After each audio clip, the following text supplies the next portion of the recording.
आज भगवान विष्णु महाराज जी की कथा सुनने जा रहे हैं। प्रेम से बोलिए भगवान श्री सत्यनारायण भगवान विष्णु महाराज जी की जय। बहुत प्राचीन समय की बात है, जब सृष्टि का संतुलन डगमगाने लगता था, अधर्म बढ़ने लगता, अन्याय सिर उठाने लगता और मानव अपने कर्तव्यों से भटकने लगता। तब एक ही नाम तीनों लोकों में गूंजता था, श्री विष्णु। वे केवल देवता नहीं थे, बल्कि सृष्टि के पालनहार, धर्म के रक्षक और करुणा के साक्षात स्वरूप थे। कहा जाता है कि जब ब्रह्मा जी ने सृष्टि की रचना की और महादेव ने संहार का दायित्व संभाला, तब बीच का सबसे कठिन काम पालन श्री विष्णु को मिला। पालन केवल जीवन देना नहीं होता, बल्कि जीवन को सही दिशा देना भी होता है।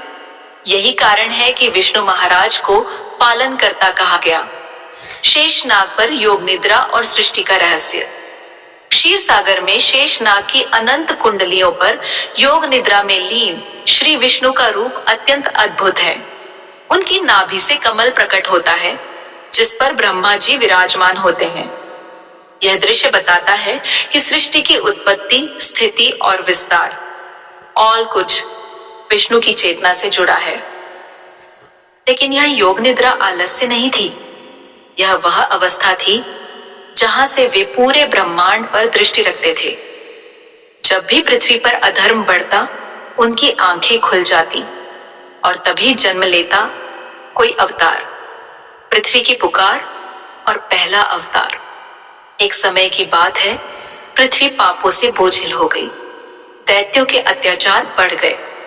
तब पृथ्वी ने गौ माता का रूप लेकर देवताओं के साथ श्री विष्णु से प्रार्थना की। विष्णु महाराज ने करुणा से पृथ्वी को देखा और कहा, जब जब धर्म कमजोर होगा, मैं स्वयं आऊंगा।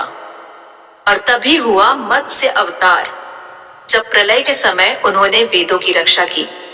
फिर कूर्म अवतार, जहां उन्होंने समुद्र मंथन में मंदराचल को अपनी पीठ पर धारण किया। यह केवल कथाएं नहीं थीं, ये संकेत थे कि विष्णु हर संकट में आधार बनते हैं। भक्त प्रहलाद और नरसिंह अवतार। सबसे रोमांचक और सस्पेंस से भरी कथा आती है नरसिंह अवतार की। हिरण्यकश्यप नाम का राक्षस, जिसे वरदान मिला था कि वह न दिन में मरेगा, न रात में, न अंदर न बाहर, वह स्वयं को भगवान समझने लगा। लेकिन उसका पुत्र प्रहलाद विष्णु का परम भक्त था। हर यातना सहकर भी उसने विष्णु का नाम नहीं छोड़ा। एक दिन हिरण्यकश्यप ने क्रोध में पूछा, क्या तेरा विष्णु इस स्तंभ में भी है? प्रहलाद ने शांत स्वर में कहा, हाँ प्रभु हर जगह है। और तभी स्तंभ फट गया। न दिन था न रात, न भीतर न बाहर, आधा सिंह आधा मानव। नरसिंह प्रकट हुए। क्षण भर में अधर्म का अंत हो गया। यह कथा सिखाती है कि सच्ची भक्ति कभी हारती नहीं। राम और कृष्ण, मर्यादा और लीला। इसके बाद विष्णु महाराज ने राम अवतार लिया।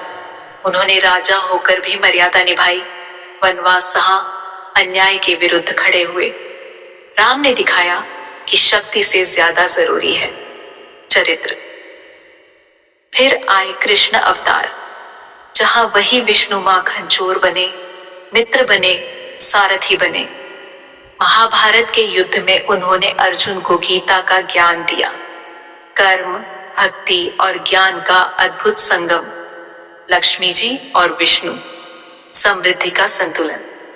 विष्णु महाराज के साथ सदा माता लक्ष्मी विराजमान है।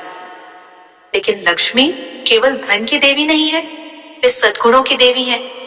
इसलिए कहा जाता है, जहां विष्णु धर्म होता है, वहीं लक्ष्मी समृद्धि टिकती है। एक कथा के अनुसार एक समय लक्ष्मी जी ने पृथ्वी पर जाकर देखा कि लोग केवल धन चाहते हैं, धर्म नहीं। तब वे लौट आई। विष्णु ने मुस्कुराकर कहा, जहां धर्म होगा तुम स्वयं चली जाओगी। कलयुग में विष्णु की कृपा। आज कलयुग में विष्णु महाराज प्रत्यक्ष अवतार में नहीं दिखते, लेकिन नाम, कर्म और भक्ति के रूप में वे हर हृदय में बसे हैं। कहा जाता है कि जो व्यक्ति सच्चे मन से ओम नमो नारायणाय जपता है, उसके जीवन में धीरे धीरे संतुलन आने लगता है। विष्णु महाराज की कथा हमें सिखाती है, धर्म कभी व्यर्थ नहीं जाता। भक्ति में सबसे बड़ी शक्ति है। अहंकार का अंत निश्चित है और ईश्वर सही समय पर अवश्य आते हैं। ऐसे ही और कहानी एवं कथा सुनने के लिए हमारे चैनल को लाइक, शेयर, फॉलो और सब्सक्राइब करें। धन्यवाद।